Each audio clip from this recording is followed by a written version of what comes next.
Ardmore's animal shelter needs to replace dog kennels that are deteriorating. A local group has been established to protect quail habitats. And there's a new face in charge of the Ardmore Main Street Authority. These stories and more on This Week in Ardmore from Ardmore Leader.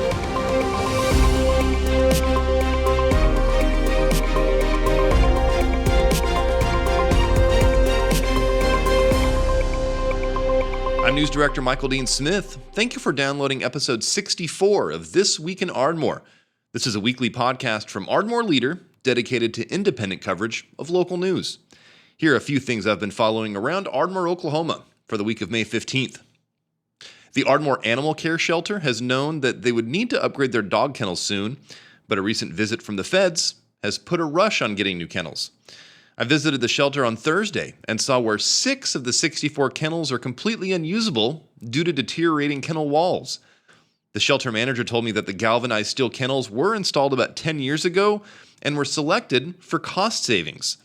But a decade on, shelter staff have now seen how well stainless steel kennels have held up in other parts of the facility.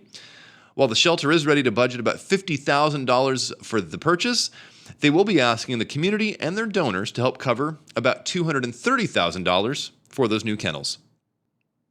Some Plainview Intermediate Elementary School students got to take part in a unique photo opportunity to mark 250 years since the founding of our nation.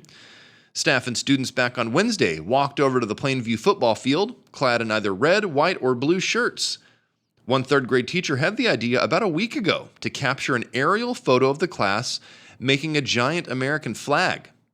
This week, high school student Jack Wilson sent his drone up about 60 feet to take the photo of the elementary school students. Intermediate elementary students at Plainview have spent recent days learning about American history ahead of the 250th anniversary of the signing of the Declaration of Independence back in July of 1776. The Chickasaw Nation has announced a new public facility. The Chickasaw Youth Club has opened a stickball field over on Locust Street that will be open to the public.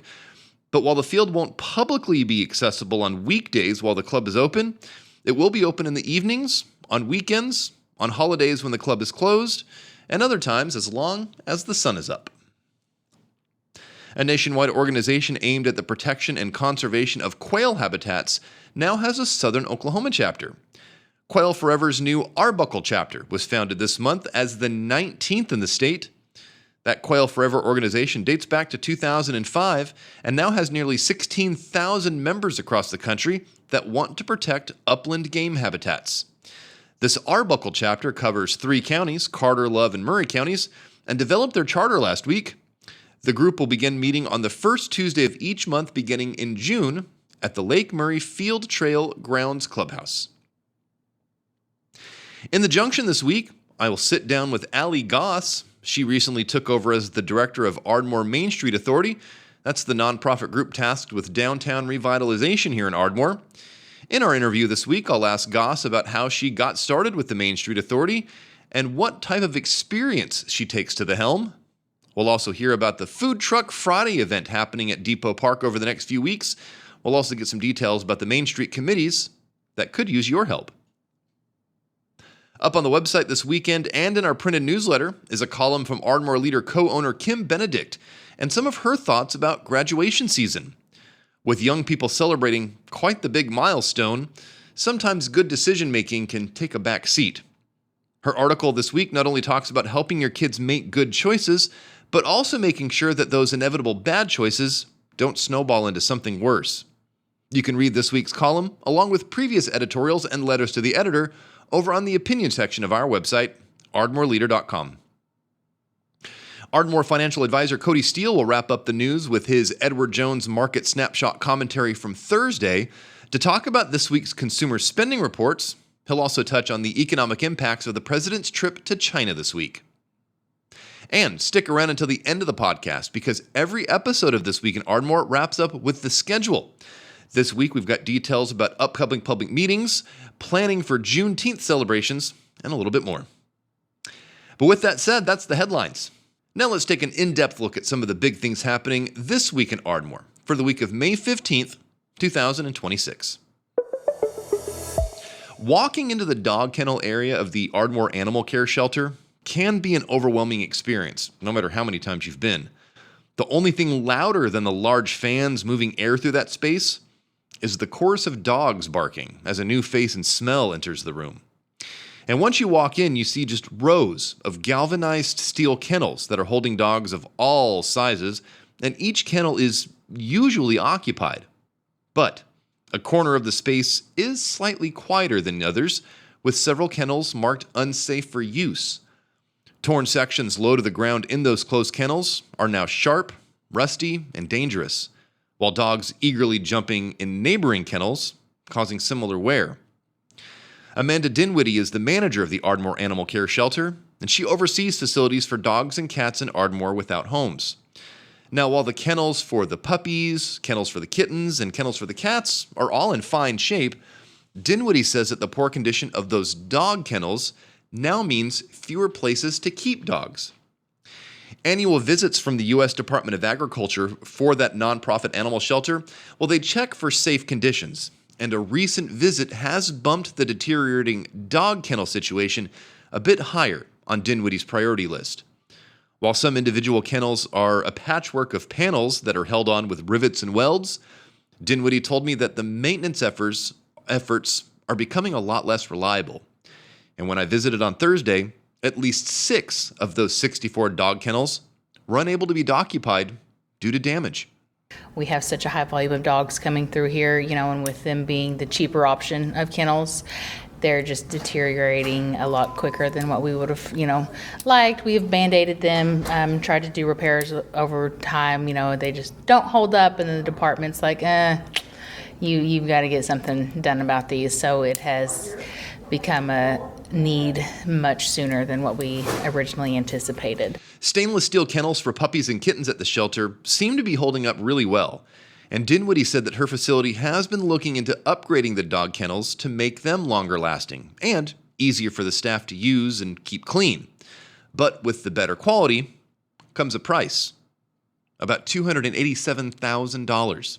The shelter is contributing $50,000 of our budget to put towards our kennel renovations, but the other $130,000 is going to be, $230,000. $230,000 is going to be, hopefully come from our supporters in the communities. Our goal is to have them hopefully done by the end of the year. Now, while some of the shelter's larger donors have been informed, Dinwiddie said that fundraisers are in the works. The shelter already relies on donations from the community for its day-to-day operations, but Dinwiddie said that some extra efforts to raise these needed funds is going to have to happen. We've just kind of really started kicking this into gear as far as reaching out, to some of our donors and stuff, but fundraisers will be necessary, raising that amount of money, when in what would be considered a short amount of time is quite the task. So we are going to definitely do fundraisers. We're not sure what yet. We're still kind of playing around with the idea of what we might want to do, what we feel like would be the most beneficial and have the best turnout. So fundraisers are definitely in our near future. For the past 2 weeks, residents from Carter, Love, and Murray counties have met at the Lake Murray State Park Field Trail area to organize a local chapter for the nonprofit group Quail Forever. Following last week's meeting, that organization officially took shape and a charter was established. The Arbuckle Quail Forever chapter officially signed its paperwork and is now looking to grow its membership and begin habitat work across these 3 counties. Now, Quail Forever is actually a division of Pheasant Forever. It's a 501c3 nonprofit that calls itself the, quote, Habitat Organization, and that group is dedicated to the conservation of upland game habitats. It started back in 2005, and since then, Quail Forever has almost 16,000 members across the country. About 3,000 of those members are right here in Oklahoma. The Sooner State has 19 chapters, mostly in the northern portion of the state, but this new Arbuckle chapter has become Oklahoma's southernmost chapter of Quail Forever. Laura McIver is the regional representative for Quail Forever, and she said that Oklahoma chapters of the organization have impacted nearly 290,000 acres of both public and private lands, doing work like prescribed burns, the removal of eastern red cedars, and some other habitat projects. McIver also pointed out the uniqueness of Quail Forever's grassroots organization. She said that chapters are empowered to determine how all of their locally raised funds are spent. So, for example, any money raised during a raffle or a banquet for a chapter, all of the proceeds will be used to directly fund projects in that chapter. During this month's organizational meetings, Charlie Canny was elected as the chapter's president. That Ardmore resident is also a recent retiree from the Noble Foundation after 15 years as the director of facilities. He credits his time with Noble as eye-opening to the importance of habitat for various animals and wildlife, along with his love of hunting bobwhite quail. The Arbuckle chapter of Quail Forever will be holding their regular meetings on the first Tuesday of every month beginning in June. Meetings will be held at the Lake Murray Field Trail Grounds Clubhouse. That's at 1532 Field Trail Road, beginning at 6 p.m. And while the group is setting up its website and social media pages, anybody interested in joining or with questions should call Canny at area code 580-504-1286 or email him cpcanny@gmail.com. In just a moment, we'll talk with Allie Goss. She's the new director of the Ardmore Main Street Authority. We'll hear a little bit about her background and about the Food Truck Friday event they're starting at the downtown Depot Park. But for right now, let's wrap up our look at in-depth news with Ardmore financial advisor Cody Steele to hear about some stocks of local interest and hear his Edward Jones market snapshot commentary from Thursday. This is financial advisor Cody Steele from Edward Jones, bringing the daily financial market report. Major U.S. equity markets continue to rally, helped by enthusiasm over AI-related stocks and solid consumer spending data. The Dow Jones Industrial Average Index pushed back above the $50,000 marker it hit in February, while the NASDAQ and S&P 500 index both hit record highs on Thursday, underpinned by strong performance in the technology sector. This upbeat sentiment helped push the market capitalization of NVIDIA to near $6 trillion, while Cerebras Systems, an AI infrastructure company, soared 75% after its initial public offering. In other markets, oil was broadly flat on Thursday at $102 per barrel as investors continue to watch for further signs of progress in unblocking the important energy supply route through the Strait of Hormuz. Bonds rallied at the start of the session, but sold off as the day progressed, particularly at the short end, with the 2-year yield rising above 4% for the first time in more than a year. Finally, the dollar appreciated against a trade-weighted basket of currencies, and gold prices were a touch softer. Thursday's retail sales data point to further signs of resilience from U.S. consumers in the face of the latest inflation shock. Headline sales were up for a third consecutive month, with spending in nominal terms rising 0.5% over April. Admittedly, this jump partly reflects higher prices, especially for gas, with the consumer price index rising 0.6% over the month. Still, we think the resilience of spending in the face of the shock has been impressive, and we are seeing few signs of consumers cutting back on other types of spending as costs at the pump increase. Indeed, excluding sales at gas stations, spending was up 0.3% month over month in this report. And through March and April, this type of spending is up 6% in annualized terms. Larger tax refunds are likely supporting this strength in our view, alongside a solid labor market, with Thursday's initial unemployment insurance claims reading still at low levels. It is possible this resilience could be tested by a more prolonged spike in inflationary pressures. However, absent a more severe energy price shock, we think the U.S. consumer looks in good shape to continue spending. President Trump's state visit to China remains in focus for markets as investors look for signals around trade policy, the next steps in the Iran conflict, and the U.S. policy over Taiwan. The leaders of the world's two superpowers met in closed-door talks on Wednesday, with Chinese state media reporting that Xi had warned the U.S. its stance over Taiwan could lead to clashes and a highly dangerous situation. However, the tone of Thursday's meeting, which included a range of U.S. business leaders, sounded more upbeat, with Xi signaling a desire to further open up the Chinese economy to international companies and talking positively of the benefit of economic ties between China and the U.S.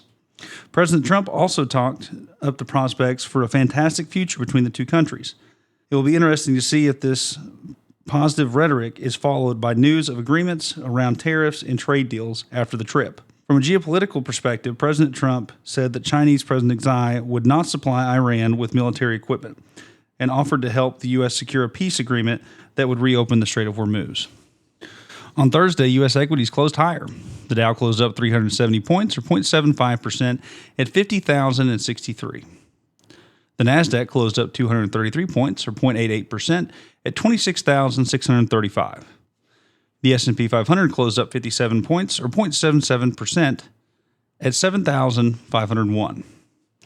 And in the bond market, 10-year Treasury yields were trading at 4.48%, higher by 0.01 percentage points. In stocks of local interest on Thursday, Walmart was up 99 cents to $132.46 a share. Albertsons was down 4 cents to $16.50 a share. Dollar General was up $3.30 to $105.05 a share. Dollar Tree was up $3.17 to $89.97 a share. OG&E was up 17 cents to $47.51 a share. O'Reilly's was down 2 cents to $89.68 a share. Valero was up 67 cents to $244.77 a share. ExxonMobil was up $1.21 to $152.78 a share. And lastly, One Oak was up $2.24 to $91.03 a share. In commodity markets on Thursday, the price of crude oil was up 82 cents, or 0.81%, at $101.80 a barrel.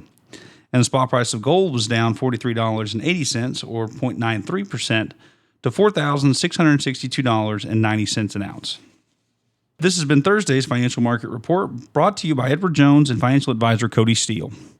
Member SIPC, serving individual investors with personalized attention and financial advice at 333 West Main Street, Suite 275 in Ardmore, Oklahoma.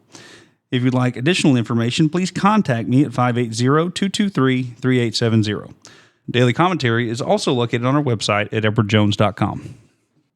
Hey, does your group or organization have a public event coming up?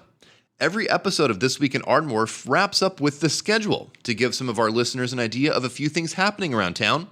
We'll have that up in a moment, but make sure you email your event details to connect@ardmoreleader.com, or you can give me a call, 319-9688, and tell me all about it.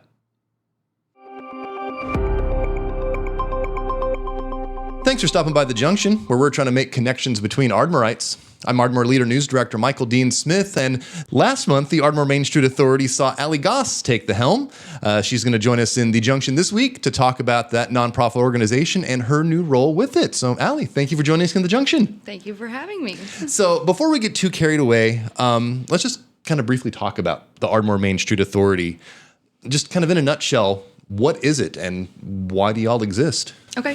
Ardmore Main Street Authority is a 501c3 nonprofit. And so we are here to pretty much revitalize downtown, support local businesses, and just create a place where that's the place to go to every day, essentially. What kind of resources do you guys kind of use? What kind of resources do you guys kind of provide for the downtown area? And who is getting those resources?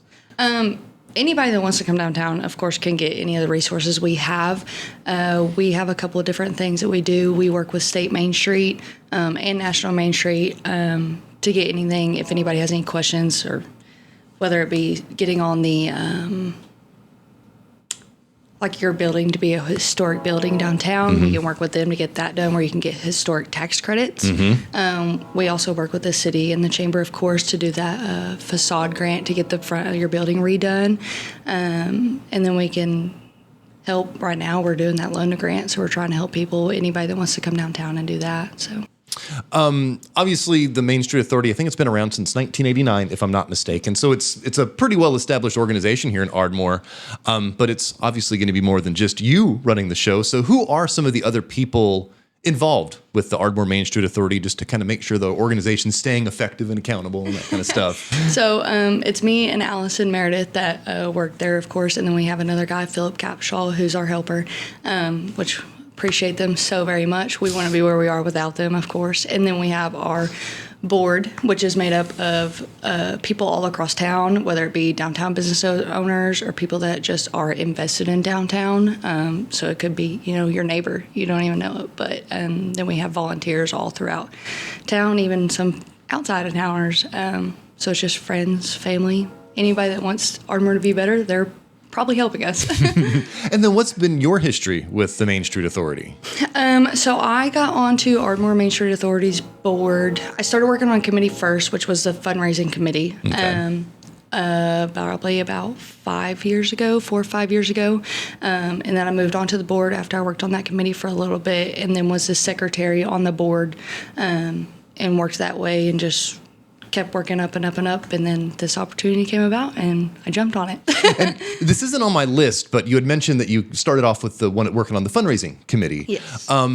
From what I've kind of picked up over the years, that seems to be one of the ways for people, like the ground level way for people to get involved in Main Street Authority. Is that right? Yes, sir. What are some of the other committees that are available? So we also have a design committee, and then there's economic vitality, which they're the ones trying to bring in more businesses and outsource that. And then there is a promotions committee. Okay. Getting back to this, though, to my list, you had mentioned Allison Meredith, from whom you're taking over the executive director role. Although you said she is also remaining with the group, so you'll have a bit of that institutional knowledge taking over that job. But what other kind of experiences of yours have prepared you to lead Ardmore's Main Street Authority?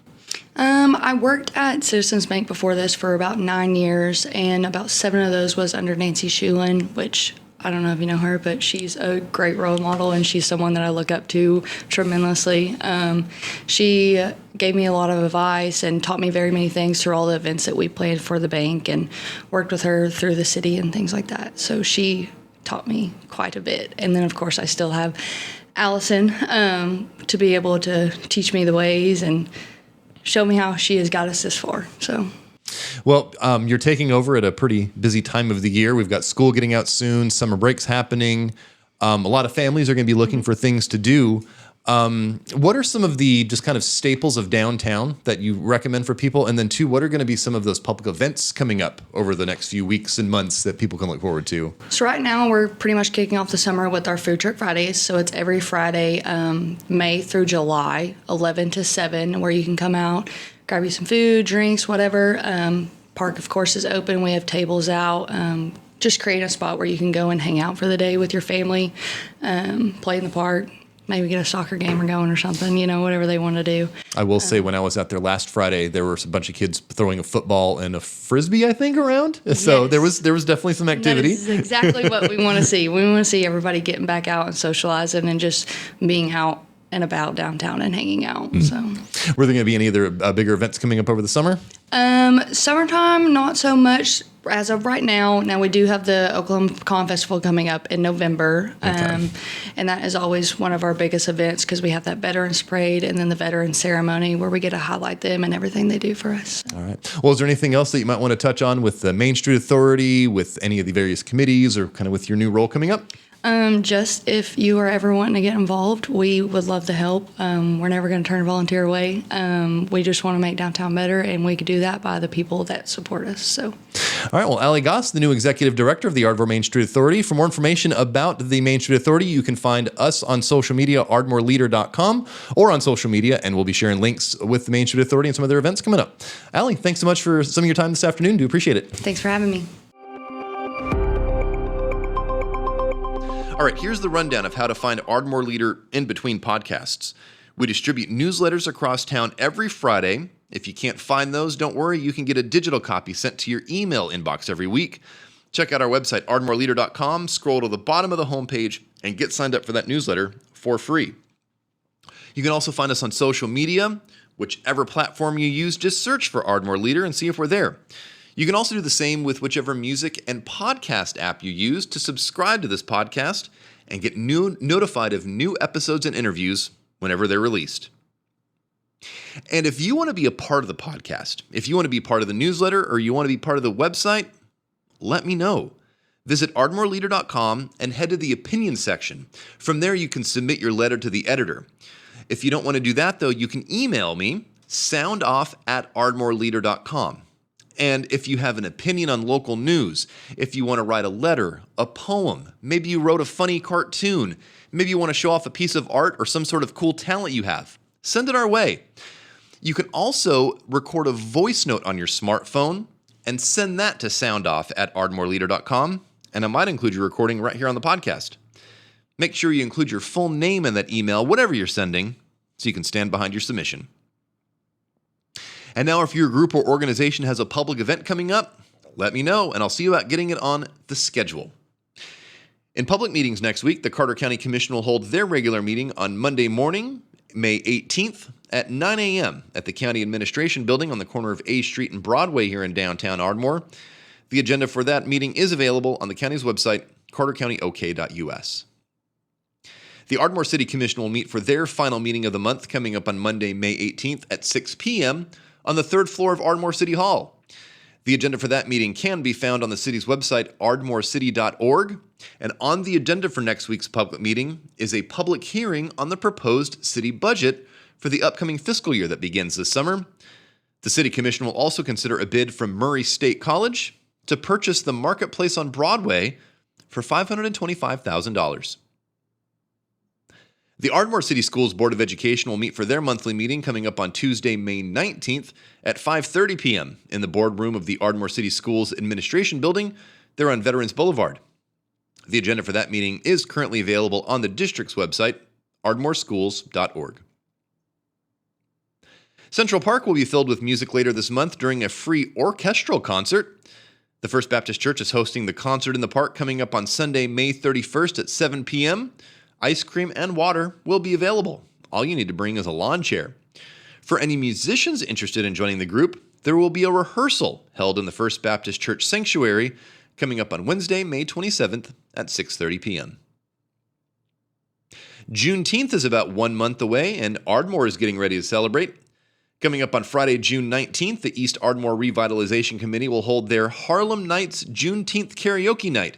That's going to be happening at the Murray on Main Event Center here in Ardmore.